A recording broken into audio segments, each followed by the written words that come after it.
સુરતના વરાછા વિસ્તારમાં લારી ગલ્લા અને પાથરણાવાળા નાના ધંધાર્થીઓએ પોલીસ અને મહાનગરપાલિકાની કાર્યવાહીના વિરોધમાં એક મોરચો મોડ્યો છે.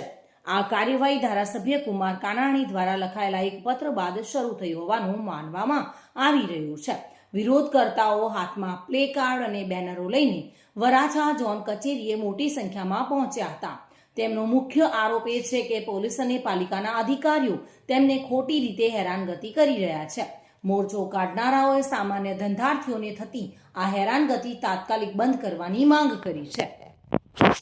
સુનિલ ગાંજાવાલા સાથે bureau report, today Gujarati news.